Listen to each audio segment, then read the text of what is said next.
Okay, உங்க வீட்ல என்ன காரணத்துக்காக சொல்லி நகரத்துக்கு போக கூடாதுன்னு சொல்றாங்க? எங்க வீட்டில் வந்து இப்போ நான் அம்மா மட்டும்தான் இருக்கோங்க சார். நான் வந்து கபடி பிளேயருங்க சார். யூனிவர்சிட்டி லெவலில் விளையாடி இருக்கேன். இப்போ தான் அம்மா வந்து ஒரு 3 வருஷமாக தான் வெளியில எல்லாம் போகக்கூடாது அப்படின்னு சொல்கிறாங்க. ஏன்னா எங்கள் வீட்டில் ஒரு இன்சிடென்ட் நடந்துச்சுங்க சார். என்னாச்சு? எங்கள் தம்பி வந்து வேலைக்கு போனான். 10th முடிச்சுட்டு ரொம்ப வீட்டு கஷ்டம், பேக்ரவுண்டெல்லாம் எதுவும் கிடையாது. கோயம்புத்தூருக்கு வந்து வேலைக்கு போனான். கரெக்டாக வேலைக்கு போயிட்டு 10 நாள்லயே அவன் இறந்துட்டான் அப்படின்ற. எப்படி? அது என்னன்னே தெரியலிங்க சார். கேட்டால் ஆக்சிடெண்ட் அப்படின்னு சொல்கிறாங்க. ஆனால் ஆக்சிடெண்ட் ஆன ஒரு தடையும் கூட கிடையாது. எந்த ஒரு அடி எதுவுமே கிடையாது. போலீஸ் கேஸ் ஃபைல் பண்ணலையா? பண்ணோம் ஆக்சிடென்ட்னா சார். போலீஸ் கேஸ் ஃபைல் ஆகும்ல? ஃபைல் பண்ணியிருந்தாங்க சார். அது அடுத்த ஸ்டெப்புக்கு போகிறதுக்கு பேக்ரவுண்ட் எதுவுமே இல்லை. எங்களுக்காக வாதாட பேச யாருமே கிடையாது. விழுந்தாலும் எழுந்தாலும் எங்களுக்கு நாங்கள் தான். ஒரு ஃபங்க்ஷன் போனாலுமே சரி, யார் வாங்க சாப்பிடுவீங்க அப்படின்னு கூப்பிட மாட்டாங்க. எங்கள் காஸ்டியூமை தான் ஃபஸ்ட்டு பார்ப்பாங்க, எப்படி இருக்காங்க அப்படின்னு சொல்லிட்டு. அந்த மாதிரி எல்லாம் உட்காந்து சாப்பிட்ற இடத்துல எல்லாம் கூட எழுப்பி வச்சுட்டு, இந்த படத்துல எல்லாம் வரும்ல, எழுப்பிட்டு அப்புறம் கொஞ்சம் ரிச்சாக இருக்கிறவங்கள சாப்பிட வைப்பாங்கள்ல, அந்த மாதிரி எல்லாம் பண்ணியிருக்காங்க சார். எங்கள் அப்பாவும் இப்போ ரீசெண்டாக இறந்துட்டாருங்க சார். எங்கள் அப்பா வந்து துப்புரவு பணியாளராக வேலை செஞ்சுன்னு இருந்தாங்க. அம்மா வந்து வீட்டு வேலை செஞ்சுருந்தாங்க. அம்மா கிட்டத்தட்ட ஒரு 18 வருஷமாக வீட்டு வேலை தான் செஞ்சுன்னு இருந்தாங்க. இப்போ வந்து அப்பா இறந்துட்டதால இப்போ வந்து அந்த வேலையை அம்மா செய்கிறாங்க. அம்மாவால் வேலை செய்யவே முடியாது. ஏன்னா ரொம்ப வருஷமாக பாத்திரம் கழுவி எல்லாம் பண்ணி இந்த ஷோல்ட்ரு எல்லாமே போயிடுச்சு.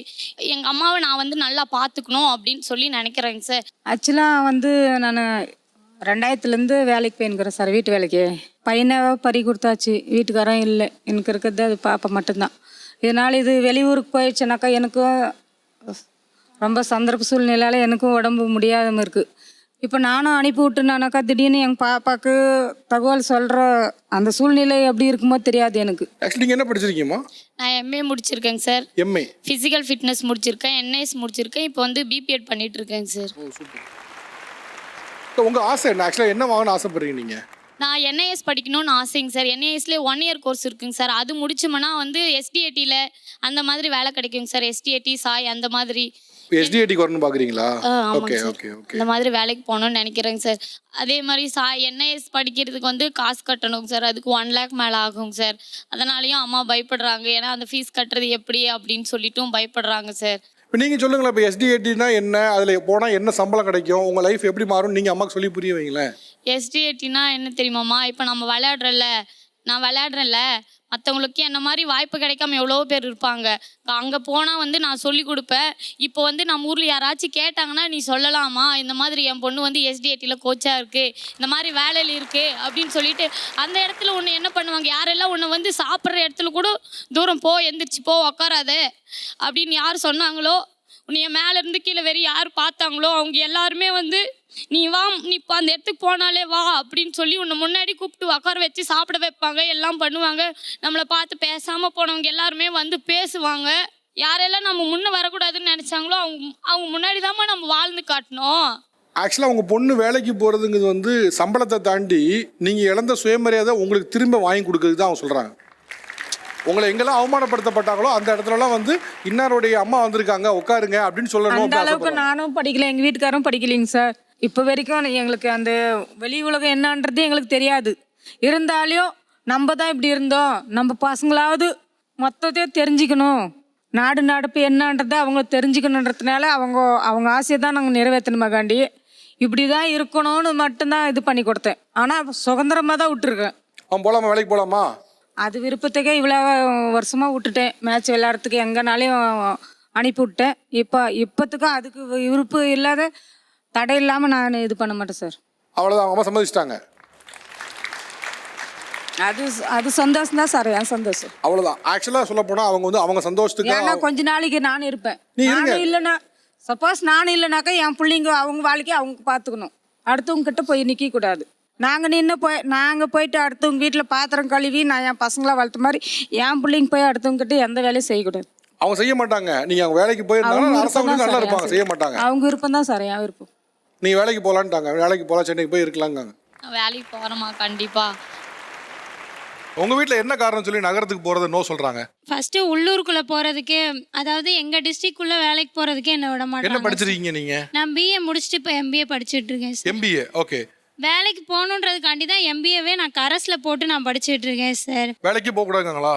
எங்கேயுமே போக விட மாட்டாங்க சார். ஏன்னா எங்கள் ஊரில் பஸ் வசதி கிடையாது.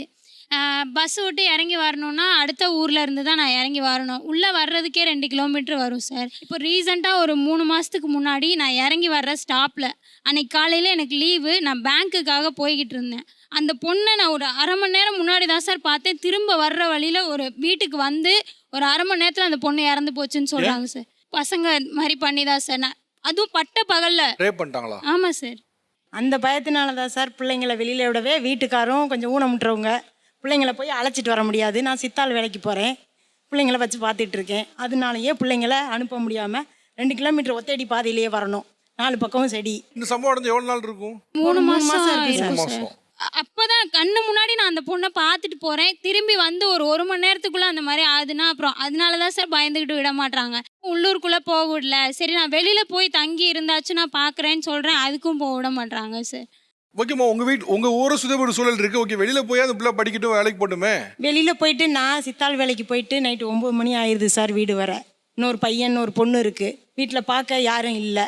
சரி நீ அந்த வாக்கில் வேலைக்கு போவேனா, அப்பால பார்த்துட்டு பிள்ளைங்கள பார்த்துட்டு இருந்துக்க. சில கம்பெனியில், மேனுஃபேக்சரிங் கம்பெனி ஏதோ ஒரு கம்பெனியில் சார் ஃபுட்டு அக்கமடேஷன் எல்லாமே அவங்களே ஃப்ரீயாகவும் கொடுக்குறாங்க. அதையும் சொல்லி பார்க்குறேன், அப்படி இருந்தும் விட மாட்றாங்க சார். இந்த பயத்தினால தான் சார் இப்போ 3 மாசமா வேலைக்கு போக உங்க வீடு வேணாம்னு. சுத்தி சூழல் வந்து அசாதாரணமா இருக்கு, நான் புரிஞ்சுக்கிறேன். சரி, இப்ப பாதுகாப்பான சூழலை ஒருத்தர் அமைச்சு கொடுக்குறாங்கன்னா நீ அதுவாக ட்ரை பண்ணலாம்ல.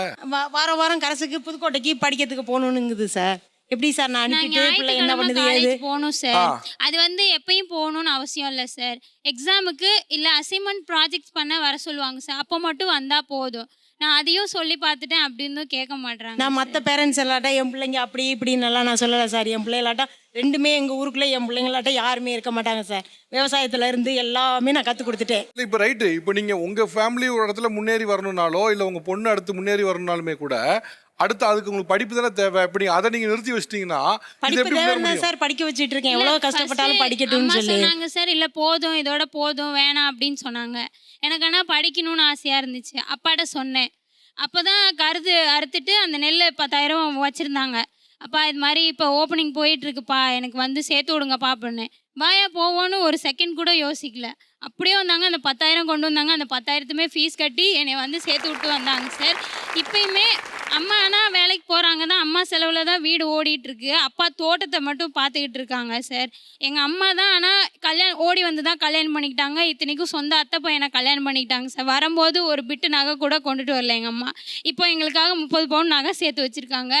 அது மட்டும் இல்லாமல் வீடு இல்லாமல் இருந்ததுனால இப்போ வந்து 2 பெட்ரூமோட பூஜை ரூமு, கிச்சனு, ஹாலு, மேலே ஃபுல்லாக வரைக்கும் எங்கள் அம்மா இப்போ வீடு கட்டிகிட்டு இருக்காங்க எங்கள் அம்மாவோட சொந்த செலவில். சரி அவங்களுக்கு லோன் கட்டணும், கடன் கட்டணும். சரி ஏதோ ஒரு 25,000 கிடைச்சாலும் அது 5,000 நான் எடுத்துகிட்டு மீதி 20,000 கொடுத்தாலும் அவங்களுக்கு ஒரு யூஸ்ஃபுல்லாக இருக்கும் அப்படின்னு நினைக்கிறேன். அதுக்கும் என்ன போக விட மாட்றாங்க சார்.